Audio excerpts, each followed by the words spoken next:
Welcome back to the Kimetsu no Yaiba review. Today is episode 10. I'm Justin. What is up? I'm Logan. And together we're Shock. As always, I read the manga. Logan's an anime viewer only. And we're going to discuss the episode and give our scores at the end. You ready to get on into this? I am ready. So yeah, we left off with Tanjiro killing one of the demons. But as he was dying, it was his one last attempt to get to Tanjiro. And I yeah. thought he was about to rip him literally, like, I saw the arrows inside him. I thought they were about to split him. But luckily, he kind of just, took him on another roller coaster. another roller coaster. He had to constantly keep using his techniques to keep from being like torn around and slammed and stuff. So Right. even when you kill them, man, they're still coming after you. Chop off their Demons heads and you have to wait for them to disappear first. Yeah, demons are crazy. Then we get to see Nezuko versus the ball one. So Nezuko able to kick the ball this time around and not get her leg blown off. And we're seeing her gain strength at a rapid pace. Right. She's just because even I forgot the woman demon's Tamaya. name. Yeah, she was like, well, I gave her a fast healing thing, but nothing to, I didn't give her demon steroids. She's just getting strong. Yeah. So it is nice to see progression on not only Tanjiro but also Nezuko, which I'm really hoping they keep this up. So that'd be exciting. It's kind of like a demon hunter duo instead of just Tanjiro. Yeah, but to really get at her, it was Tamayo with her kind of like poisonous thing. Or it's like, because she kind of calls her out like, oh, Muzan's true identity is like a coward and constant fear. And it's like, and we talk about how like demons can't band together and like they basically have to devour each other and stuff like that. Like they can't actually work together because of like Muzan, because he'd be scared if they teamed up to come get him. Right.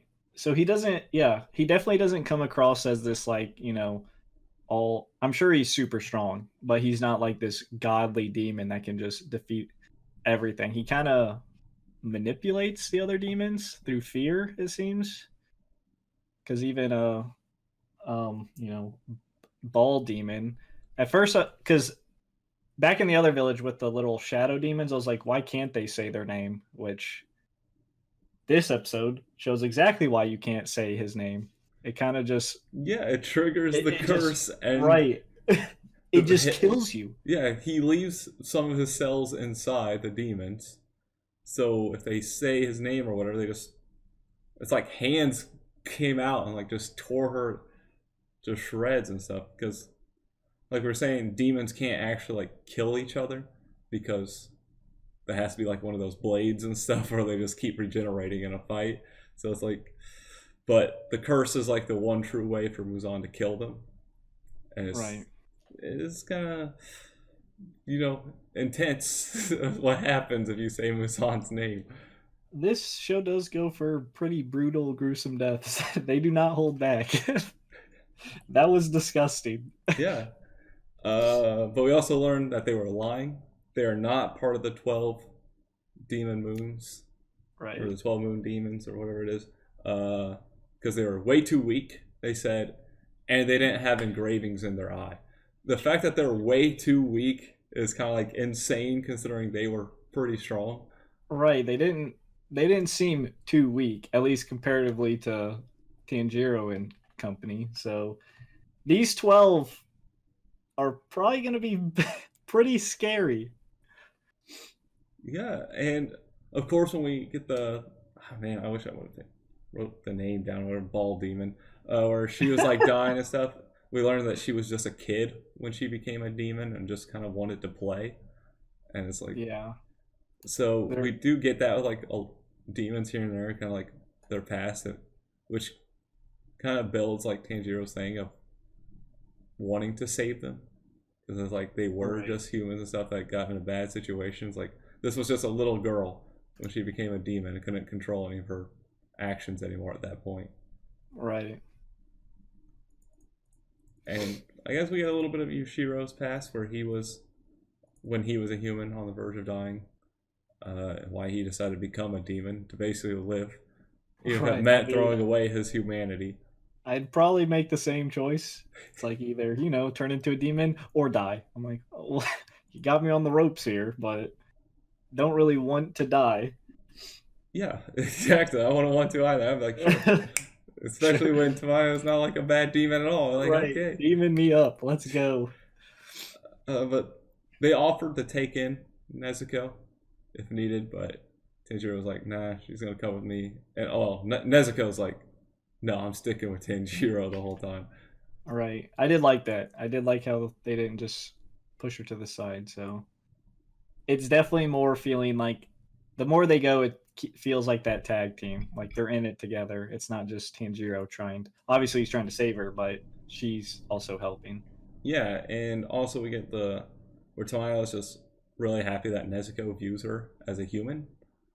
Because the curse shouldn't have, I mean, the hypnosis shouldn't have worked to where she would have saw them as humans, but because of the way they are and how they act, it's like, and it's weird to see Tamayo like a demon crying. Yeah. Probably one of the very few who can't. I don't think many other demons will cry, but she does seem to have a lot of humanity for a demon. I mean, she pretty much comes off as a human. Just yeah, and it probably has to do with because she was able to break the curse or whatever. It's like maybe with the curse, it'd be hard to have those humanity, but it's like something had to happen for her to get to the point to remove that curse, though, too, where it's like maybe they can have some sort of humanity, possibly. Right. But we got our next location, the southeast, and on the way, we come across one of the other demon slayers that passed the test. Who last time he was afraid of, he was like, "Oh, I'm gonna die, or whatever." Like, and now he's trying to ask this girl to marry him basically before he dies. He seems pretty dramatic, to say the least.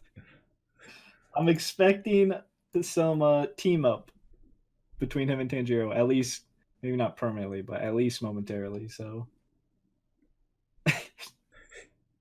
he will provide lots of laughs. That's my. That is coming off as a comedic relief character, right?